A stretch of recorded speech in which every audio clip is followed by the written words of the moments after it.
Hello friends, कैसे हो आप सभी। प्लेइंग विद इंग्लिश चैनल में आप सभी का स्वागत है। आज हम इंग्लिश के किसी टॉपिक पे बात नहीं करेंगे, बल्कि आज हम और जो देश में धार्मिक कट्टरता और द्वेषतापूर्ण माहौल बना हुआ है, तो इसके ऊपर मैंने एक कविता लिखी है। हालांकि मुझे लिखने का शौक़ है और एक मेरी किताब पुष्पांजलि के नाम से 2010 के लगभग प्रकाशित हो चुकी है, तो आप वो भी चाहें तो खाली टाइम में ख़रीद सकते हैं, पढ़ सकते हैं। तो आज हम और शिवत्व कविता के सुनेंगे और मैं उसका काव्य पाठ आपके सामने करने वाला हूँ। नमस्कार भारतवर्ष, मैं देख पा रहा हूँ तुम्हारी दुर्दशा, सुन पा रहा हूँ वो करोड़ों चित्कारे, महसूस कर पा रहा हूँ मैं लॉकडाउन में पड़े उन नंगे पाँवों में फालों को, फफोलों को। बहुत अच्छे से समझ पा रहा हूँ मैं तुम्हें कि तुमने क्या कर डाला मेरे नाम के साथ। मैं तो निर्विकार हूं ना, मैं तो निर्विकार हूं ना, फिर मेरे नाम पे इतना विकार क्यों। मैं तो निष्पाप हूं ना, फिर मेरे नाम पे इतना पाप क्यों। तो चलो एक बार मैं तुम्हें दोबारा समझाता हूं मेरा सच्चा अर्थ। आदि मध्य अंत में है, आदि मध्य अंत में है सृष्टि का जो सारशत्व।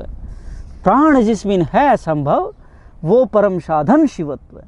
प्राण जिसमें है संभव वो परम साधन शिवत्व।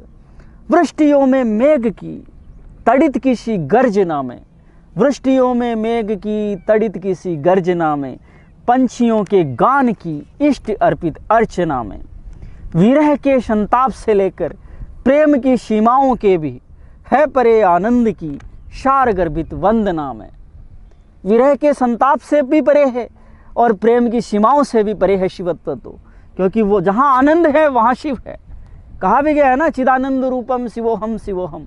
तो है परे आनंद की शार गर्भित वंदना में एक शाश्वत और दिव्य, एक शाश्वत और दिव्य पुंज का जो सार सत्व। प्राण जिसबिन है संभव वो परम साधन शिवत्व। प्राण जिसबिन है संभव वो परम साधन शिवत्व। इस दुनिया में हर जगह कण कण में, रोम रोम में शिवत्व का वास है, शिव का वास है। कि शून्य में विस्तार में भी, सूक्ष्म कण में भी और असंख्य विस्तार में भी, कि शून्य में विस्तार में भी, सागरों के ज्वार में भी, मोह के जंजाल में भी, वैराग्य की मल्हार में भी। शून्य में विस्तार में भी, सागरों के ज्वार में भी, मोह के जंजाल से वैराग्य की मल्हार में भी। पुष्प कलियां बहती नदियां, पुष्प कलियां बहती नदियां, काल की अनजान घड़ियां, काल की अनजान घड़ियों में जो अनिश्चित समय है, आने वाला समय, क्योंकि काल पे सिर्फ महाकाल का ही अधिकार है। कि पुष्प कलियां बहती नदियां, काल की अनजान घड़ियां, और जीव से जीवेश तक तरंगों के संचार में भी। जब हम योग में बैठते हैं, ध्यान में बैठते हैं, तो जीव से जीवेश के बीच में जो तरंगे होती हैं वो भी शिवत्व का ही प्रतीक है। कि जीव से जीवेश तक तरंगों के संचार में भी ढूंढ लो चहूँ और दिशी, ढूंढ लो चहूँ और दिशी, क्या और मिला तुम्हें अस्तित्व। प्राण जिसबिन है संभव वो परम साधन शिवत्व।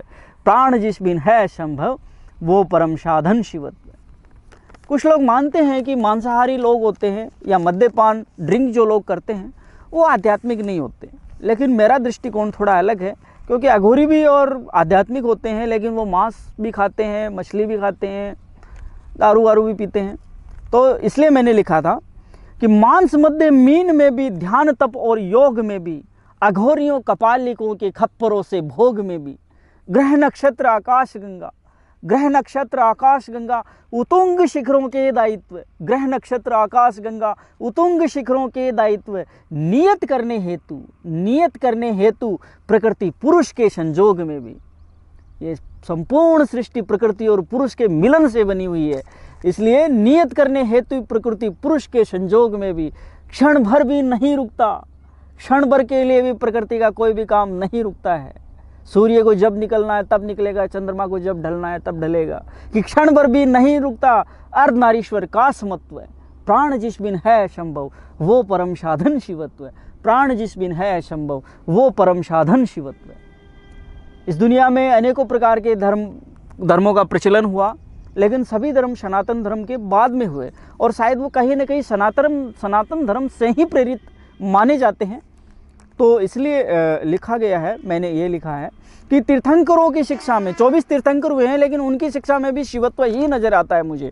तीर्थंकरों की शिक्षा में, बुद्ध आत्मज्ञान में भी आज बुद्ध को सनातन से अलग समझा जाता है, क्योंकि कुछ बुद्धिस्ट और खास करके अम्बेडकरवादी जो लोग हैं वो बुद्ध को अलग मानते हैं, लेकिन ऐसा नहीं है। बुद्ध भी सनातन का ही एक रूप है, या यूं कहें कि सनातन का ही एक अंश मैं समझता हूँ। तीर्थंकरों की शिक्षा में, बुद्ध आत्मज्ञान में भी, हविष मंत्रोच्चार में, मस्जिद की अजान में भी शिवत्व ही मिलेगा आपको।